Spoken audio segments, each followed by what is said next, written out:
Hey guys, welcome back to StabilityWOD. I had a great video for you tonight. Real-time client in my clinic, did some needling to his multifidus, got it fired back up, showed you how to do it standing, showed him how to do it standing. It was just incredible. My video got corrupted and I'm so sad about it. So what I'm gonna do is do a quickie recap of what I did today, and I'm gonna try to find another client that's a great example for you in the future. Bottom line is, this guy was an Olympic lifter. He'd done a bunch of mobility work to try to improve his butt wink and his squat. His knee was caving, all these signs of instability from his spine down into his legs. His right side, where a lot of that instability was showing up, his multifidus was shut down. We decided that we had to work on not only mobility, but also the stability piece to get things cleaned up, because he only got about 50% better after his first session doing mobility work on his ankle and some other areas. So the second session was all about stability. I did a bunch of needling in his lumbar spine, basically needled from L2, 3, 4, 5 into S1. I stimulated it on both sides to get the muscle to contract, to get it back online. And as soon as he stood up, that delay in the right side of his multifidus was gone. So let me show you what I did to show him how to do it so you can start to experiment with this. Put your thumbs about 1 inch apart in the meaty part of your low back. So right above your tailbone is where it's kind of the thick, soft part. You put your thumbs together, maybe separate them by about 1 inch. Once you get into the right part of the spine, you're going to do a little bend forward and you're going to feel the muscle contract. You're going to bend forward and you're going to feel it harden. As soon as you bend back, just past vertical, you'll feel the muscle soften up and your thumbs will sink in. So it's on, off, on, off. As soon as the muscle goes off, you're in the right position in order to be able to get that muscle to contract on its own. That means that we're going to get multifidus to contract, but without the erector muscles that are the big movement muscles. So what we're trying to do is keep the erector muscles off, but get the small multifidus muscles to turn on in an isolated way. So as soon as I get past vertical and I feel those muscles soften, I'm going to do an anterior tilt with my pelvis, which means I'm going to stick my tailbone out to the back like I'm trying to create an arch.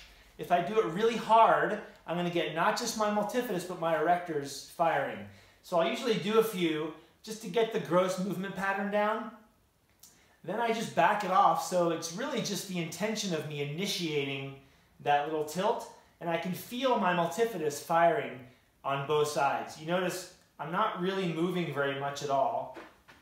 If you look from this position, I'm going forward, I'm going back to the off position just past vertical, and then I'm turning the muscle on by just barely tilting my pelvis. There it is on, there it is off. Now I feel my right side's a little sluggish, it burns a little bit, so I'm going to work on trying to make that right side contract a little better. I'm going to be very intentional about tilting the right side of my pelvis a little more strongly to get it fired up.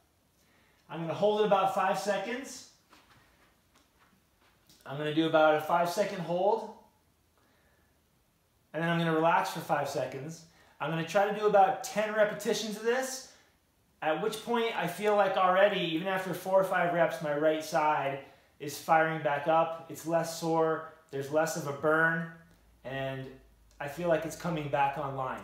Now, one of the cool things about multifidus is it doesn't take very long when the muscle's inhibited sometimes to get it going again. In fact, I'll use this in between sets of lifting. And this client today was an Oli lifter. So we talked about doing this between sets and getting the muscle sort of primed, getting it to thicken, getting it to turn on, getting it primed so that it's ready for that next lift. It's like you have a little conversation with it before the lift to say, all right, we're going to pick up this weight. We need the erectors to do this heavy work. Multifidus, you have to be ready and timed right and come on at the right time in the right way to support me in this lift. And if you can do that, you have much less risk of flaring up your back. You have much better chance of making that lift, and you'll be way less sore the next day because the stability through all of your sets is significantly better. As I said yesterday, multifidus is a small but very important muscle.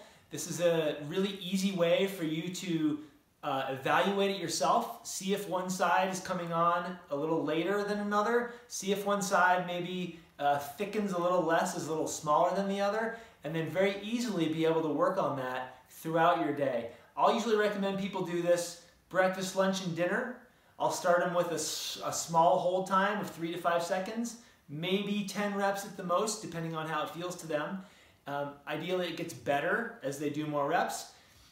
And over the course of sometimes even a day, a couple days, the muscle contracts better, their back doesn't hurt as much, and they start to perform better. Hey, thanks for tuning in to StabilityWOD again today. I'm going to have a real client for you next time, and I'm looking forward to continuing to talk about multifidus and how it's important for so many different things. I hope you'll take a second to subscribe, and I'll see you tomorrow.